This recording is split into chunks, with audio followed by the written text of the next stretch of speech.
구약 사사기 16장 28절에서 31절까지 있는 말씀 제가 봉독해 올립니다. 삼손이 여호와께 부르짖어 가로되 주 여호와여 구하옵나니 나를 생각하옵소서. 하나님이여 구하옵나니 이번만 나로 강하게 하사 블레셋 사람이 나의 두 눈을 뺀 원수를 단번에 갚게 하옵소서 하고 집을 버틴 두 가운데 기둥을 하나는 왼손으로 하나는 오른손으로 껴 의지하고 가로되 블레셋 사람과 함께 죽기를 원하노라 하고 힘을 다하여 몸을 굽힘에 그 집이 곧 무너져 그 안에 있는 모든 방백과 온 백성에게 덮이니 삼손이 죽을 때 죽인 자가 살았을 때 죽인 자보다 더욱 많았더라. 그의 형제와 아비의 온 집이 다 내려가서 그 시체를 취하여 가지고 올라와서 소라와 에스다올 사이 그 아비 마노아의 장지에 장사하니라. 삼손이 이스라엘 사사로 20년을 지내었더라. 아멘. 오늘 말씀의 제목이 도움이 되는 사람입니다. 13살 된 딜런이라는 학생이 있었습니다. 이 학생은 평소 이제 스쿨버스를 타고 학교에 가는 그런 학생인데요. 이 학생은 스마트폰이 없어요. 다른 학생들은 스쿨버스 타면 앉아가 그 스마트폰 이게 뭐 보면서 버스를 타고 가는데 이 학생은 스마트폰이 없기 때문에 버스를 타면 주변에 있는 환경들 살피고 또 운전하시는 분 살피고 그냥 두리번 하고 그렇게 버스를 타고 갔습니다. 어느 날 버스를 타고 가는데 평소와 다른 스쿨버스 운전자의 모습을 발견하게 되었습니다. 그래서 왜 저러실까 이렇게 지켜보고 있는데 아니나 다를까 이분이 가다가 심장 발작을 일으켜서 가고 있는 중간에 이 차가 이제 이분이 그냥 정신을 잃게 되었습니다. 이 13살 된 딜런 군이 그 모습을 보고 쏜살같이 앞으로 달려나가서 그 육중한 스쿨버스의 브레이크를 밟았습니다. 그래서 본 게 있어갖고 그리고 그 자리에 있는 그 P자에다 파킹 자리에다가 이것을 딱 기아를 옮겨놓고 자기는 전화기가 없으니까 친구들에게 빨리 911으로 신고해라. 그래갖고 그 차에 같이 타고 있던 학생들의 이 안전을 지켜줬던 또 이 일이 알게 되어서 주변에서는 또 학교에 가서 상도 받고 또 히어로 우리의 영웅이다. 집에 막 사람들이 저런 것을 막 꽂아놓고 이렇게 하면서 이 친구의 이 선행을 기리게 되었는데요. 이 친구가 앞으로의 꿈이 자기는 소방관이라고 이렇게 했다고 합니다. 그러니까 미국 어린이들은 너 장차 무엇이 될래 했을 때 소방관, 경찰관 되겠다는 친구들이 의외로 많이 있습니다. 저희 때만 해도 어렸을 때 너 커서 뭐가 되고 싶니? 그러면 보통 뭐 꿈이 크죠. 뭐 대통령, 장군, 높은 자리에서 사람들 막 이렇게 막 호령하고 뭐 이런 것에 관심이 많은데요. 미국에 있는 어린 학생들은 소방관, 경찰관, 누군가 돕는 사람이 되겠다. 이런 꿈을 가지고 살아가는 어린 학생들이 많다는 것입니다. 오늘 말씀의 제목이 도움이 되는 사람입니다. 우리는 살다 보면 가끔 세상에 그런 작은 영웅들, 이 딜런과 같은 학생들, 이런 작은 영웅들을 볼 때마다 그래도 그나마 이 세상이 이만큼 돌아가는 것은 이런 히어로들 때문에 세상이 돌아간다는 것을 보게 됩니다. 그러면서 이런 이야기를 들으면서 우리들 또한 나도 세상에 참 보탬이 되는 사람이, 보탬이 되는 인생을 살았으면 좋겠다. 이런 생각을 하게 됩니다. 오늘 말씀의 제목을 한번 생각을 해보려고 합니다. 나는 세상을 유익하게 하는 사람인가? 아니면 피해를 끼치며 살아가는 사람인가? 오늘 말씀의 제목을 가지고 우리의 모습들을 돌아봤으면 좋겠습니다. 지난 시간에 삼손에 대한 이야기를 함께 살펴봤습니다. 삼손의 특징은 나실인이라고 제가 말씀을 드렸습니다. 삼손이 나실인으로 살아갈 때 힘센 장수가 되어서 하나님의 큰 구원을 세상에 나타내며 살아갈 수 있다. 그러나 삼손이 나실인의 그 정체성을 잃어버렸기 때문에 이 나시린 세 가지 말씀을 드렸습니다. 포도주, 독주 마시지 않고 부정한 것을 가까이 하지 않고 긴 머리를 자르지 않고 이 세 가지가 나시린의 모습입니다. 이 세 가지를 잘 지키면 삼손은 큰 힘을 가지고 하나님의 구원을 나타낼 수 있습니다. 그러나 지난 시간에 살펴봤듯이 삼손은 시작하자마자 앞에 두 개는 술 먹고 부정한 거 만지고 그리고 긴 머리만 지키면 된다는 보이는 사람들 눈에 보이는 긴 머리만 지키고 있다가 결국 그것도 놓쳐버리고 그리고 머리가 잘리면서 힘이 빠지고 그리고 원수의 손에 짓밟히는 이런 모습 지난 시간에 살펴보았습니다. 삼손의 이야기를 시작할 때 보면 이전 사사실 시대와 좀 다른 모습을 보게 됩니다. 삼손의 스토리도 사사 삼손의 이야기도 비슷합니다. 이스라엘 백성들이 하나님의 앞에서 악을 행합니다. 그러면 주변에 있는 어떤 나라를 일으켜서 이스라엘을 괴롭힙니다. 지금 삼손이 사사로 등장할 때가 어떤 때냐면 이스라엘이 블레셋에게 40년 동안 괴롭힘을 당할 때였습니다. 그런데 삼손의 이야기를 보면 40년 동안 괴롭힘을 당하는데도 이스라엘 백성들이 부르짖지를 않습니다. 이전에는 이스라엘 백성들이 어려움을 당하면 부르짖습니다. 하나님께. 하나님 살려주세요. 더 이상 이렇게는 못 살겠습니다. 하나님 도와주세요. 하나님 잘못했습니다. 그러면 하나님께서 사사를 보내셔서 이스라엘 구원했는데요. 지금 블레셋 민족에게 40년 동안 통치를 당하고 있는데 그 누구도 부르짖는 사람이 없다는 것입니다. 아마 나름대로 40년 동안 그 생활에 익숙해져서 블레셋 밑에서 태평한 모습으로 살아가고 있는 이스라엘 백성들의 모습을 보게 됩니다. 이런 가운데 오히려 삼손이라는 사람이 나타나서 블레셋 사람과 자꾸 충돌이 일어나요. 그러니까 이스라엘 사람들이 삼손을 미워해요. 야, 좀 가만히 좀 있어라. 블레셋이 우리를 지배하고 있지만 나름대로 이 안에서 평화를 누리고 행복하게 잘 살고 있는데 괜히 삼손이라는 사람이 나타나서 저 들쑤시고 하지 마라. 오히려 나중에 삼손이 막 이런저런 사고를 블레셋 사람들과 치고 있으니까요. 3,000명을 뽑아갖고 삼손을 잡으려고 갔던 사람들이 이스라엘 사람들입니다. 이런 모습은 마치 과거 우리 민족이 일제강점기 시대 우리도 45년의 그 긴 시간 동안 일본의 침략을 당하니까요. 나중에는 어떤 논리가 생기냐면 근대화된 일본이 미개한 조선을 개화시키고 오히려 일본에게 점령당하는 것이 조선에게는 축복이다. 아직까지도 그런 주장을 펼치는 사람들이 있습니다. 물론 일본의 발전된 어떤 기술이 조선에게 도움이 된 부분도 있습니다. 설사 그런 모습이 있다고 해도 한국 사람으로서 이 자존심 문제 아니겠습니까? 그런 주장에는 동의할 수가 없지요. 그래서 일제강점기 시대에 활동했던 독립운동가들을 테러리스트로 이렇게 여기고 환영하지 않는 이런 분위기 또한 있습니다. 삼손이 딱 그 꼴이었습니다. 블레셋 통치하에 살아가고 있지만 40년이 지나가니까요. 이스라엘 백성들이 거기에 그냥 익숙해진 것입니다. 그럼 나름대로 이렇게 살아보니까 이것도 괜찮다.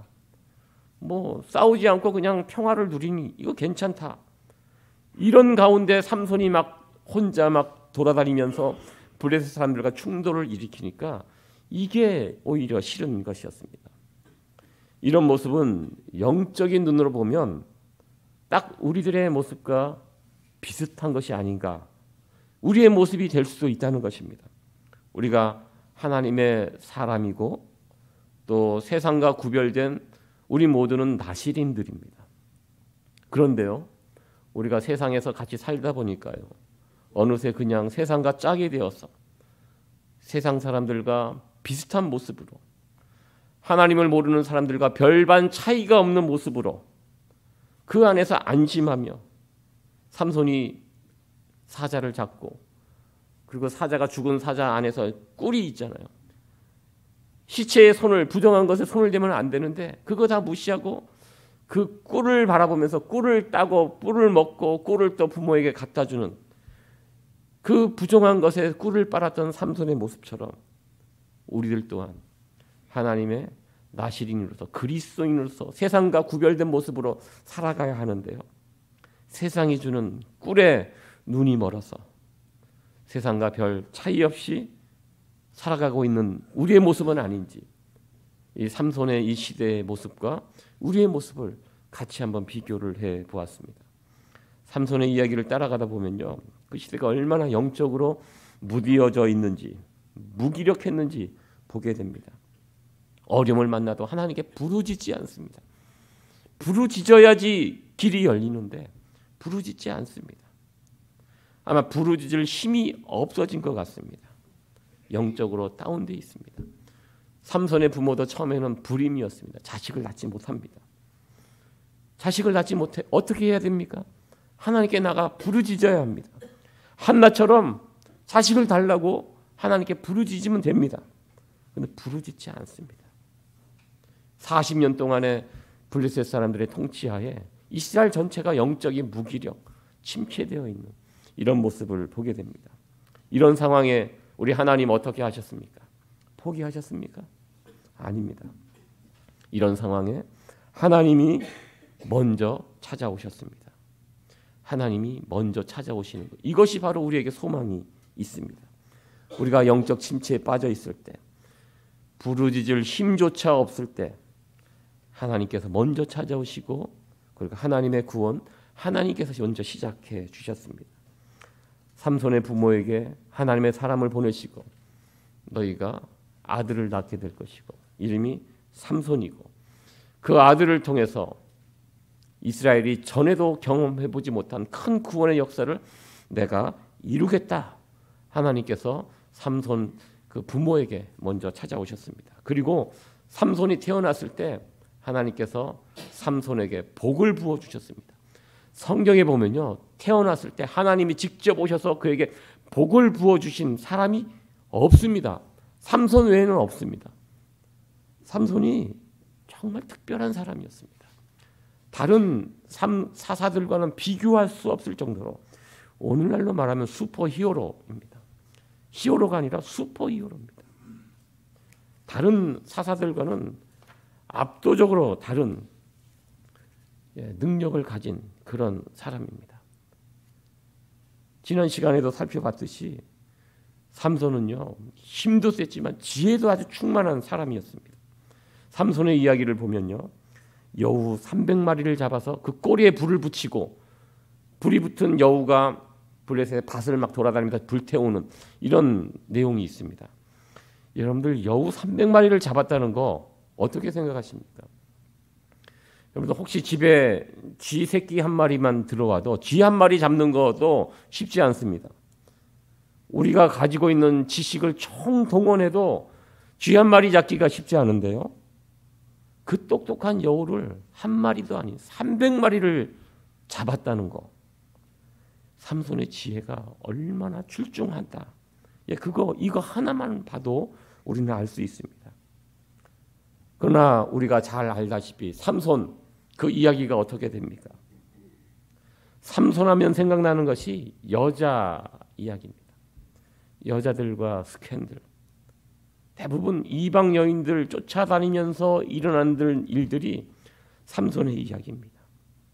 결국 마지막에는 블레셋 여인 들릴라에게 빠져서 그의 무릎에 누워서 깊은 잠을 자고 긴 머리가 잘려지고 그리고 블레셋 사람들에게 잡혀서 두 눈이 뽑혀지고 블레셋 사람들의 오락거리로 전락해버리는 정말 비참한 삼손의 이야기가 우리가 알고 있는 사사기의 삼손의 이야기입니다. 삼손이라는 이름은 태양입니다. 빛입니다. 그리고 다른 이방 여인의 이름은 나오지 않지만 들릴라라는 이름이 나옵니다. 이 들릴라라는 이름이 특이한 이름이기 때문입니다. 깊은 어둠이라는 뜻입니다. 그러면 자연 세계에서는 빛이 이깁니까? 어둠이 이깁니까? 빛이 이깁니다. 아무리 어두워도 빛이 들어가면 어둠이 물러갑니다. 그런데 삼손의 이야기는 빛, 밝은 태양, 삼손이 깊은 어둠 들릴라를 만났는데 이겨내지 못합니다. 어둠에 삼켜버립니다. 그리고 삼손이 잡혀갔던 도시가 블레셋 5개 도시 가운데 가사라는 도시입니다. 가사는 그 뜻이 강한 곳입니다. 삼손이 얼마나 힘이 센 사람입니까? 그런데 이 강한 삼손이 강한 곳에 사로잡히게 됩니다. 빛내야 될 삼손이 그 빛을 잃어버리고 그 강한 삼손이 사로잡힌 이 안타까운 모습을 보게 됩니다. 여러분들, 우리 그리스도인들은요 충분히 강합니다. 여러분, 그 사실 아십니까? 우리는 약한 존재가 아닙니다. 왜? 우리에게 예수님이 계시고 하나님이 내 편이 되시기 때문에 그리스도인들은 충분히 강합니다. 예수 믿는 사람들 세상이 감당하지 못하는 자들입니다. 그런데 이 그리스도인들이 세상에 사로잡힐 수 있다는 것입니다. 그리스도인들이 빛을 드러내야 되는데요, 어두움에 사로잡힐 수 있다는 것입니다. 이것이 삼손의 이야기가 우리에게 주는 경고의 메시지입니다. 충분히 어둠을 물리치고 충분히 강한 세상을 이길 힘이 우리에게 있지만 삼손이 그러지 못한 이유가 무엇입니까?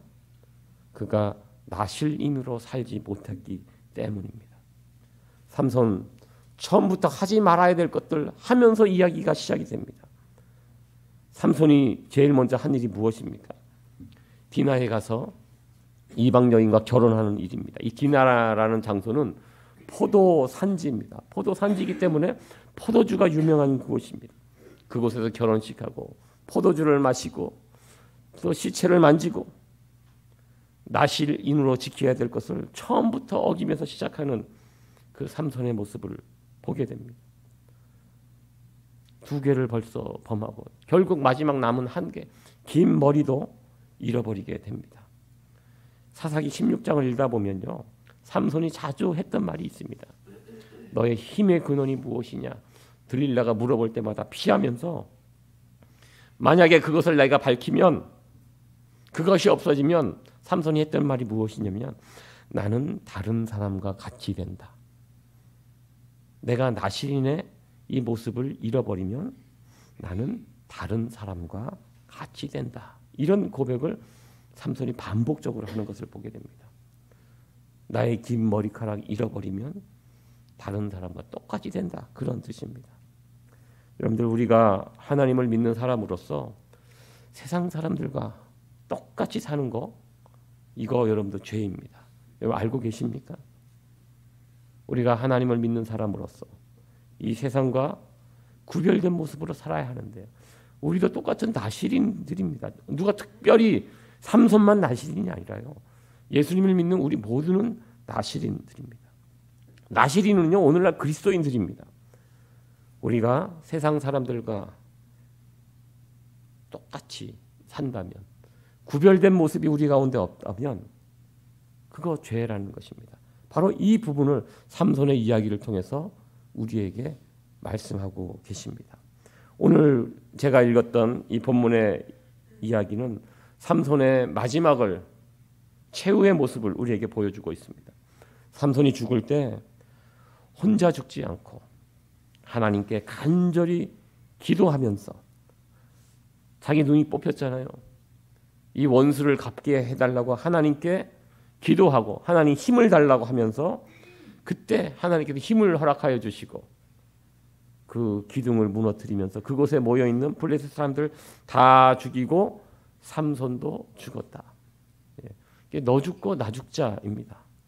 우리 그리스도인들은 어떻게 보면 이렇게 살면 안 됩니다. 우리는 살리는 사람들입니다. 나도 죽고 너도 죽고. 삼손의 이야기 마지막이 이렇게 끝이 났습니다.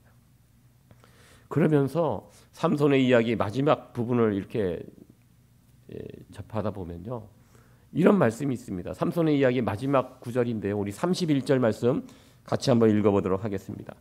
그의 형제와 아비의 온 집이 다 내려가서 그 시체를 취하여 가지고 올라와서 소라와 에스다로 사이 그 아비 마노아의 장지에 장사하니라. 삼손이 이스라엘 사사로 20년을 지내었더라. 아멘. 삼손이 이스라엘의 사사로 20년을 지냈습니다. 그런데 여기서 딱 보시면 뭔가 좀 이상하지 않습니까? 다른 사사들, 그 앞선 사사, 뭐 기드온, 입다, 다른 사사들의 드보라 모습을 보면요, 사사들이 몇 년을 다스리고 항상 따라오는 것이 있습니다. 무엇이냐면 그 땅에 평화가 있었더라. 나라와 민족을 위해서 사사들이 무언가 구원을 베풉니다. 그러면 그 땅에 평화가 따라옵니다. 삼손의 이야기는 이게 없어요. 평화가 없습니다. 단지 20년 동안 삼손이 사사로 지냈다. 아무것도 없습니다. 이스라엘을 구원한 구원의 역사도 없고요. 평화도 없습니다. 단지 20년 동안 사사로 있었습니다. 처음 하나님의 계획이 무엇입니까? 삼손, 다른 사사들보다 다른 사람입니다. 특별히 하나님께서 이 가정을 축복하시고 삼손을 축복하시고 처음을 축복하시고 이스라엘의 큰 구원의 역사를 만들기 위하여 잘 준비해서 보낸 사람이 삼손입니다. 그런데 삼손이 무슨 일을 했습니까? 나라와 민족을 위해서 한 일이 무엇입니까? 주변 사람들을 위해서 한 일이 무엇입니까? 오직 삼손에게 주어진 그 능력을 자기만을 위해서 썼던 사람입니다. 엄청난 능력을 자기만을 위해서 자기의 유익을 구하는데 오로지 이렇게 사용하다가 간 사람이 삼손입니다. 우리는 삼손의 이야기를 통해서 마지막 질문을 하게 됩니다. 그렇다면 나는 내 주변 사람들을 위해서 어떤 유익을 끼치며 살아가고 있는가? 내가 이 땅에서 살아가는 그 시간들이 또 다른 누군가에게 도움이 되고 그런 삶을 내가 살아가고 있는가? 20년 동안 이스라엘의 사사가 되어서 살았지만 구원도 없고 평화도 없고 그렇게 살았던 삼손의 모습을 보면서 내가 하나님의 자녀인데 내가 그리스도인으로 이 땅에서 살아가고 있는데 나는 누군가의 도움이 되는 삶을 살아가고 있는가?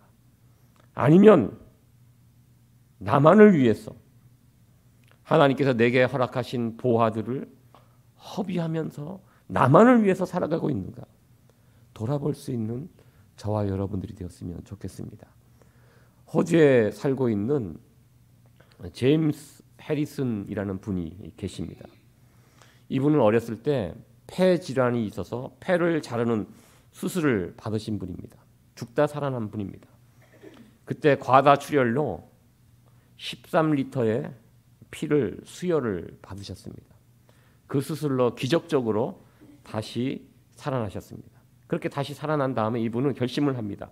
나도 누군가를 위해서 내가 이 어려움에 빠졌을 때 나를 위해서 이렇게 피를 사람들이 모아줘서 내가 살 수 있었는데 나도 누군가를 위해서 그렇게 살아야 되겠다 이렇게 결심을 하십니다. 그래서 이분이 뭐 그렇다고 큰 일을 한 것이 아니라요. 18살이 된 그 해부터 헌혈을 하기 시작했습니다. 그런데 그렇게 헌혈을 시작한 이분, 이 제임스 이분의 피를 보고 의사들이 뒤집어졌습니다. 왜냐하면 이 제임스 이분의 피 속에는 희귀 항체가 들어가 있었던 것입니다. 아마 여러 사람들의 피를 수혈받으면서 뭔가 이게 뭐 특별한 작용이 일어나는 것 같습니다. 수백 년 동안 인간이 해결하지 못했던 난치병, 이 병 때문에 매년 수만 명이 죽었다고 합니다. 해결 방법이 없는 이 RH병이라는 것이 있습니다. 엄마와 자식이 우리가 피가 뭐 A형, B형, RH 마이너스 플러스 뭐 이렇게 하잖아요. 그러니까 RH형이 그런 병이 있다고 합니다. 그러니까 RH형이 다른 엄마와 그러니까 산모와 아기가 다를 수 있습니다. 플러스 마이너스 다를 수가 있습니다. 그럴 때 산모의 피가 아기를 공격하는 병이 RH병이라고 합니다. 그런데 놀랍게도 이 공격을 막아내는 항체가 이 제임스 이분의 피 속에 있었다는 것입니다. 이 항체, 이것이 그 피에 있다는 것을 알고 이 사실을 알게 된 이 제임스 이분은 그 이후로 1000번이 넘는 헌혈을 하셨다고 합니다. 그 결과 이분의 이 노력으로 240만 명, 여러분 240명이 아닙니다. 240만 명의 아기들을 구해낼 수 있었다고 합니다. 지금도 치료제로 쓰는 안티 RHD 백신은요 모두가 다 호주산입니다. 그리고 다 이분의 팔에서 나온 이 항체라는 것을 우리는 알게 됩니다. 그는 참 그의 인생을 참 이 일을 통해서 보람 있게 살게 되는데요. 여기 나와 있는 것처럼 나는 멈추지 않을 것이다. 절대로 살아있는 동안 계속 이렇게 살겠다는 참 어떻게 보면 참 멋있는 의미 있는 인생을 사시는 분이 아닌가 이렇게 생각을 해보았습니다. 저와 여러분들은 그리스도인입니다. 하나님께서 왜 우리를 하나님의 자녀 삼고 그리스도인으로 세워주셨을까요? 너 하나 이 세상에서 잘 먹고 잘 살다가 내게 오라. 이런 의미로 우리를 그리스도인으로 세워주신 것은 아니라고 저는 믿습니다. 나는 지금 누구를 이롭게 하면서 살아가고 있는가?